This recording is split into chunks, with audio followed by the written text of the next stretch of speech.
Hello everyone and welcome to Karima's Dots. Today we're finally painting our first dot mandala on a natural stone. Before we get started, let me show you some tricks. When I use more than 2 or 3 colors, I like to number them. That way I don't get lost in the sequence. For this dot mandala, I've decided to use all metallic colors and I've numbered them from 1, 2, 3, 4 up to number 5. That way I can keep the sequence that I wish. I'm also using, when I paint stones, I like to use a Lazy Susan. This is a smaller version and I've just put a little round of cork on it. That makes it smoother for the stones. I also like to use my Lazy Susan when I paint CDs. A very helpful tool for me. You can buy them on the internet. They have them on Amazon and also in Temu. So, with all these little tips and tricks, let's get started. I'll place the center dot in gold color. If your dots don't come out very round, you can always help with just moving the paint and evening it out.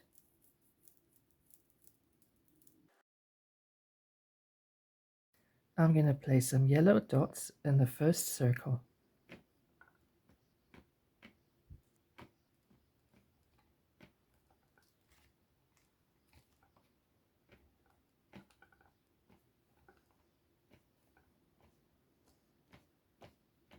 To get these even dots, you always need to dip and dot. Dip and dot. Try to pick up the same amount of paint each time. And don't worry, there's no secret to it. It comes with practice.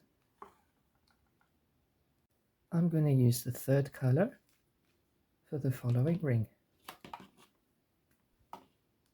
And I've changed the tool to one bigger size, just one size up. While I work on this design, I'd like to tell you a little story. It's a story about copying, and it's a story about finding your own artistic voice. So when I first started painting, I believed that every beautiful artwork had to look exactly like the original.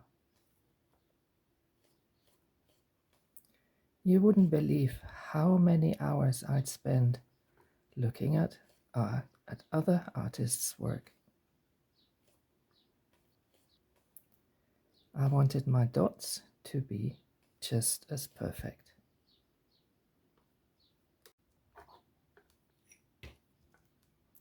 This is how you can correct mistakes. While your paint is still wet, you just get a Q-tip and erase what doesn't look right, and then you can just replace what went wrong. Sometimes you might need to touch up with a little bit of black paint. That's why it's always convenient to keep a little pot of the original base color. In this case, it's just plain black. That's no problem. But once you start using other colors as your base paint, base color, it's always convenient, just in case, to keep a little bit aside. That's in case you mess up. That way you can always touch it up.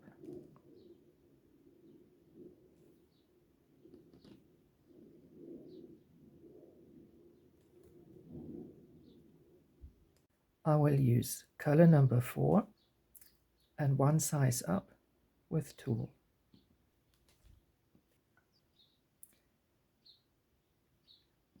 So I wanted my dots to look just as beautiful, the patterns exactly the same, and the colors just like the copy I was looking at. Whenever something looked different, I thought, oops, I had made a mistake.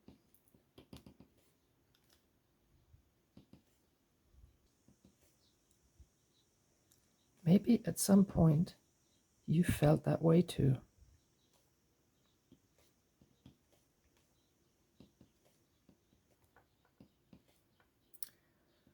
One day I decided to paint a mandala from a photo I had found online. This was at the very, very beginning when I first started painting. So I kept looking back and forth between the picture and my own work. And honestly, you know what I thought? It wasn't very enjoyable. I was concentrating so hard on copying every tiny detail that I almost forgot why I wanted to paint in the first place.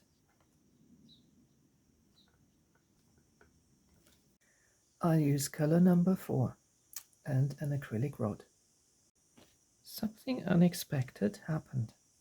At one point, I just stopped looking at the photo. It wasn't intentionally. The reason was that I just simply became so focused on the dots in front of me that I forgot about the reference. And suddenly, guess what happened? My hand just kept going. The pattern started changing.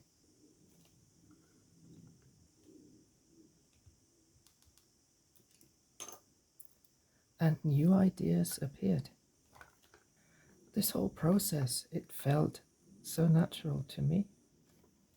It was almost effortless.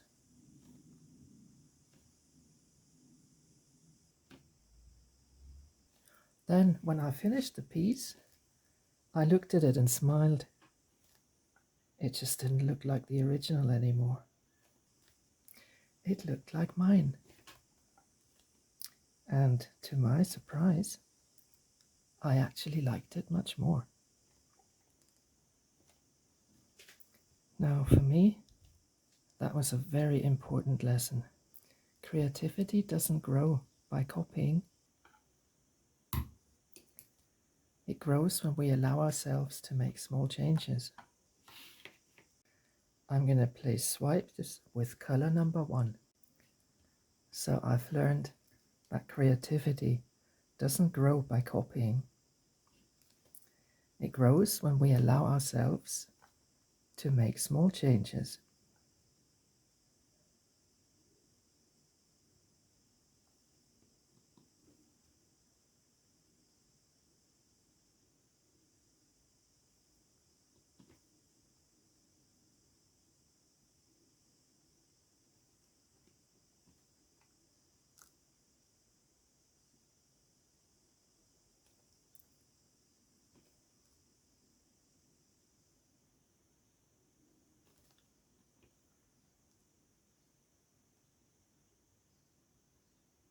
One dot, one color,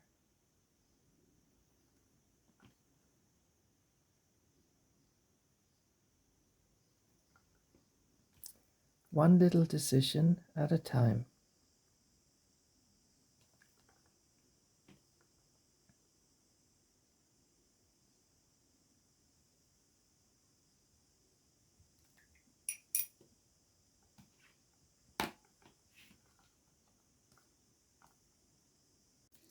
I place dots with color number 2.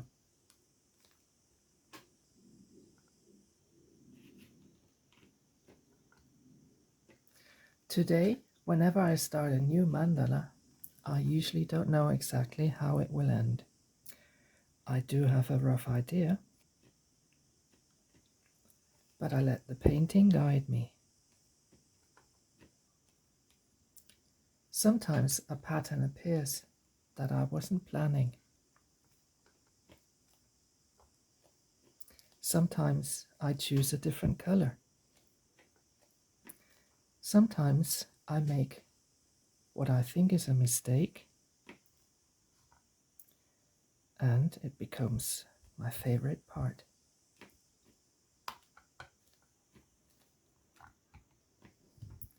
Nature works the same way. No two stones are identical. No two flowers are identical. No two leaves are identical. So why should our artwork be?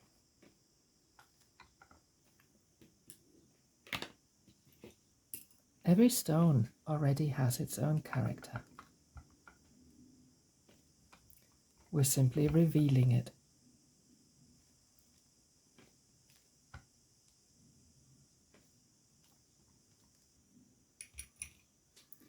If you're just beginning your Dot Mandala journey, don't worry about perfection.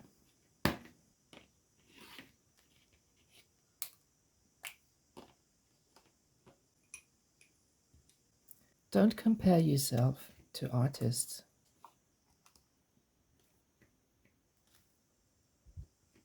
Every stone teaches you something new. Every mandala makes your hand a little steadier. Every dot builds confidence.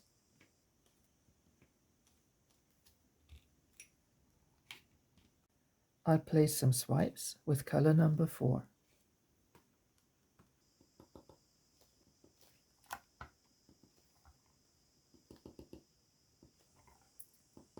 One day, without even noticing, you'll stop copying.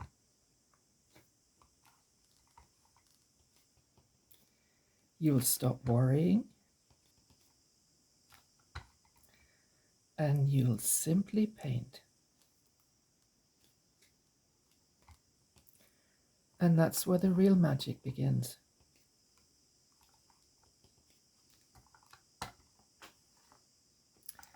Thank you so much for spending this creative time with me.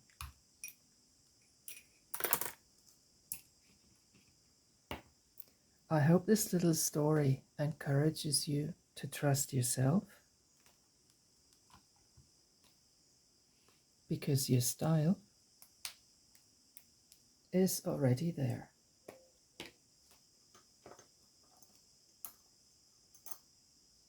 You just have to give it permission to appear.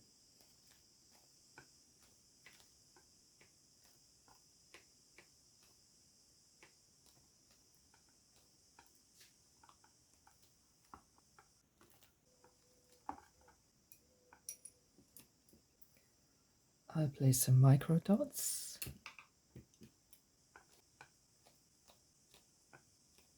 This is what I call detailing, and it's what gives your artwork a unique touch. It's like a signature. Also, when painting stones and you paint round surfaces, make sure that your paint is not too liquidy, or it'll just run and give you like teardrop shapes. Now this is somehow okay, the consistency. This is something to keep in mind. I speak from experience. Once I painted a stone and the paint was too liquidy, I just have it sat there to dry, and the next morning I couldn't believe my eyes. So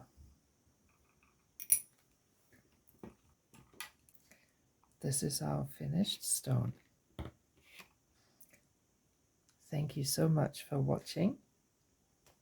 I hope you liked the tutorial. If you have any questions, just leave them in the comment box. I'll get back to you as soon as possible. And I really hope to see you soon.